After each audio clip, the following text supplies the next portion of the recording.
Magandang hapon mga kahanap. Si Kuya Jaime nga po pala ay naririto ngayon sa kung saan ang bahay ni Tatay Jaime, no? Dadaanan natin siya kahit na medyo hapon para maibalita natin sa kanya kung ano yung napag-usapan namin ng kapatid niya.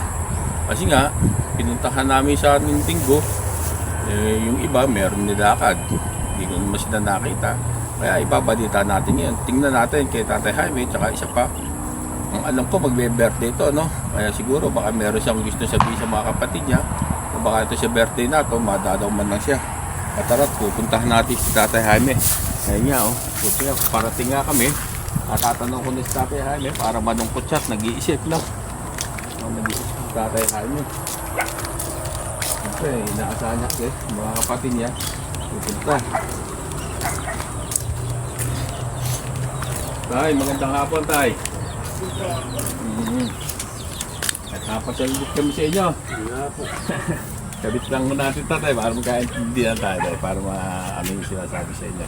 Tatay, kumusta naman ba yung mga kapatid nyo? Naayos naman Ano ba, Dagay? Pakiramdam ko sa kanila, parang ayaw tayong tugunin para-pareho.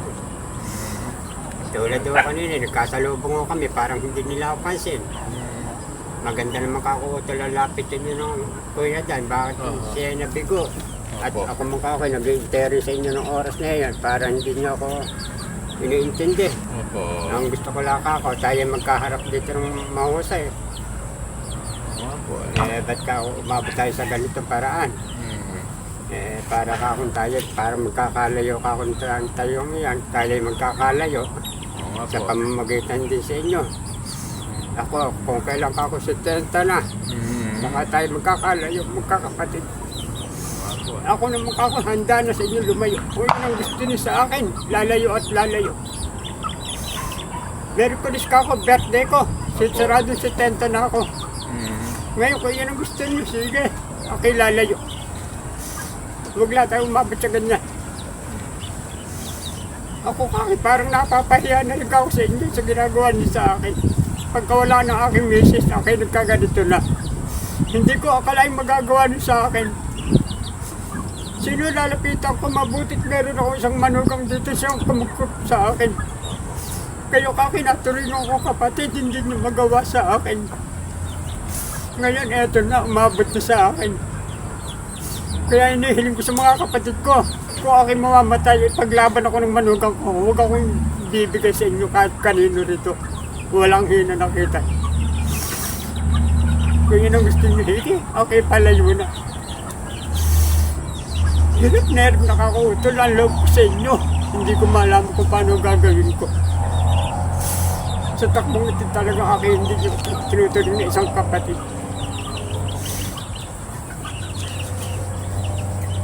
Ngayon ako, sarado na ako sa 70. Okay, hindi ako mangungumbita ng sa inyo sa nangyaring ito sa akin. Dito po sa birthday niyo po parating po na to, no? Opo. Kaya kayo mga kapatid ko, huwag kayong maghihinanakit sa akin. Sa birthday ko ito, huwag kayong aasang kayo ko kumbidahin ko na talagang okay palayo na. Sila hindi umabot na sa atin itong ganito. Kasi po, yun naman po makakausap ko sila, okay naman po. Ang kasunduan nga po namin, dadalo kami sa inyo rito, sasamahan ko sila. Isa po kami, Talaga sa akin. Ikaw, kasi sakit ang anak. Ito pa isa ko sasabihin daw sa inyo. Kayo napalaki ko na. Kayo nagkaasawa. Ngayon, hindi ko na kayong kayang hiliin pa. Kung kaya nyo manindigan sa sarili nyo pa ang gawin na ninyo.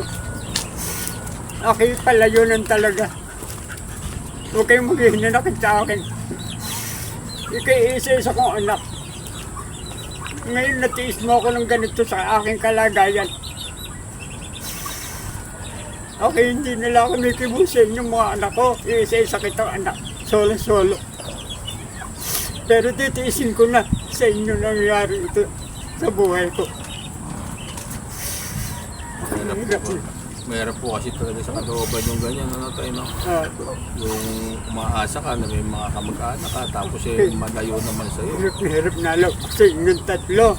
Dalawa kong kapatid, isa kong anak. Kayo nagpapahirap sa akin loob ng ganito ngayon. Sana po tumapanood nila itong vlog natin na to. Sana naman Ako isipan na rin nila na Ako Joy, ako nagpapaliwanag sa inyo kung hindi rin ang tita ninyo, asawa ng inyong amain. Alam ko kung sa akin kundi isa kong manugang na sa pamangkin.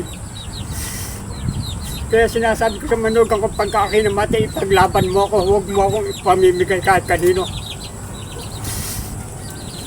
Okay, talagang palayo na. Mabuti pa yung manugang ko sa pamangkin, ako iniintindi. Sila hindi ko makita yung ginagawa nila sa akin. Napatigas po kasi ng mga naging loob nila sa inyo, no, tayo, no? Hindi naman natin Talagang matitigas na loob. Oo, hindi matigas masyado. Kaya ako ewan ko rin, no, baka sakaling akin maging bato na rin maging puso ko ngayon sa nangyari ito sa buhay ko. Ako naman po kasi nakikiusap din naman po ako sa kanila. At saka siyempre po, yung kung ano po ang napag-isapan natin, pinararating ko po sa kanila. Opo. Kung ano naman po yung mapag-isapan din namin din ron, sinasabi ko rin po sa inyo. Para siyempre tayo naman po kasi wala naman tayong papanigan sa ganitong pangyayari. No? Ang hanggang lang naman ni Kuya Adam po kasi talagang magkasundo kayo. Yun lang naman po. Lalo na kayo, mag-birthday po na kayo. Itong makadawa lang po, ano? 27 na, ano? 27. Merkulis. Sa makadawa lang po. Mag-birthday na kayo.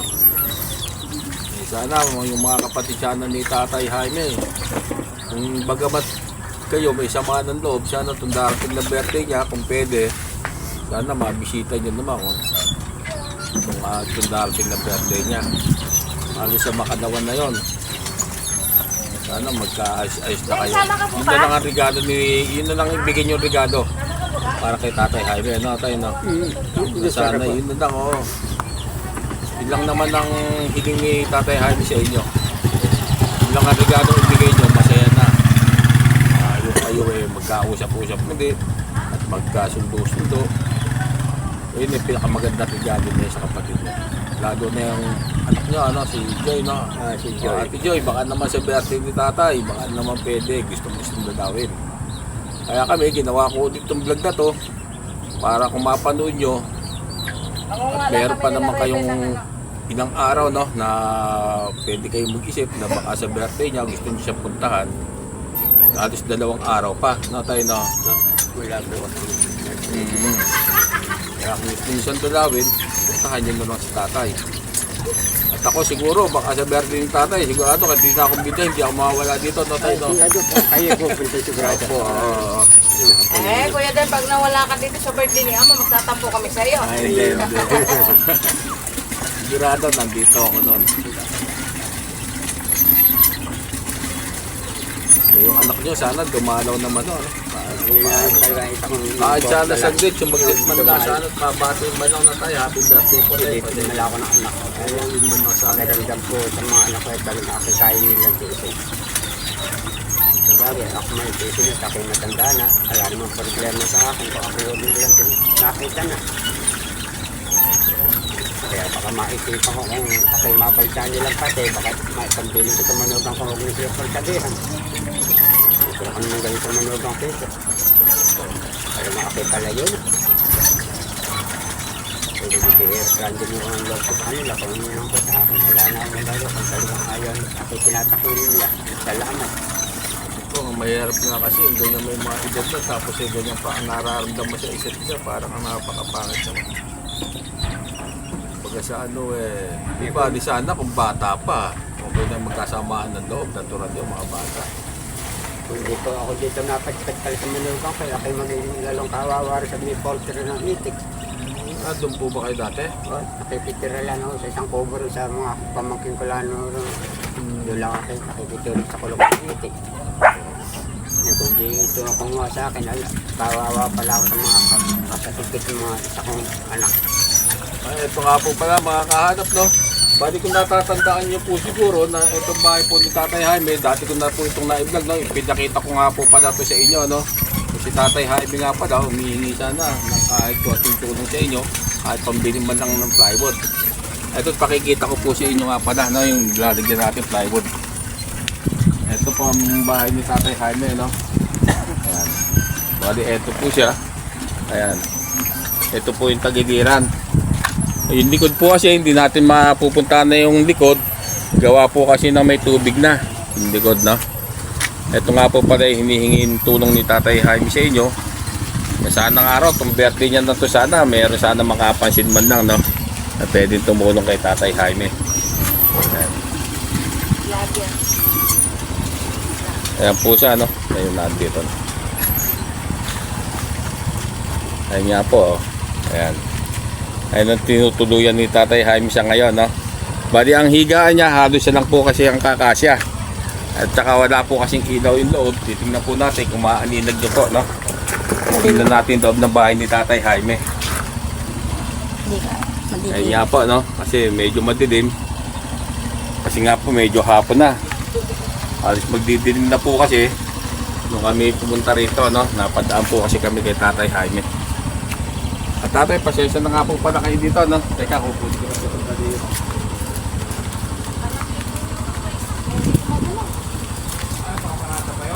Hindi po, dadaan.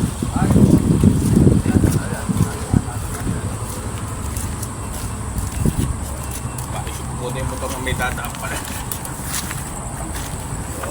Thank you. Ano na, yung aking motor eh. Yan.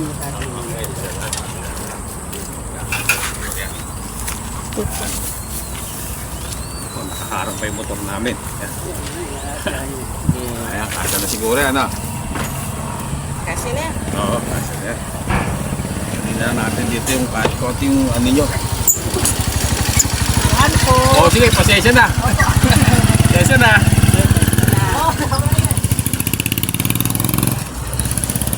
Yung suha, umado ka ba ng suha? Ano, binigay ko kay tatay dalawa, kahit tigisan na lang kayo ng suha. Salamat po. Ito naman tayo, konti ano na ito. Kapit-kapihin nyo na lang yan, tsaka konti ano.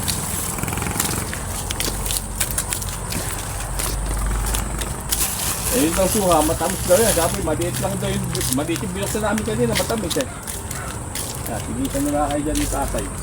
Hindi, ano po na. Ay, pag binuksan ko nga po, lahat kami dito. Eh, ganun eh.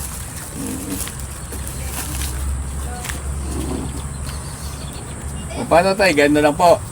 At yung pinag-usapan natin na to, i-upload ko to sa video ko para naman mapanood nila. No? At sa birthday nyo, pupunta kami rito.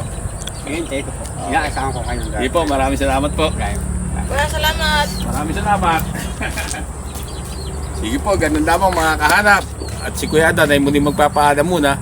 At sa susunod na araw, baka sa makalawa, makarating ulit dito si Kuya Dan. Gawa ng birthday naman ni Tatay Jaime. Tatay, happy birthday nga po pala, advance happy birthday. Sige po, ganun lamang na. Pasensya na po kayo dyan. Sige po, bye-bye.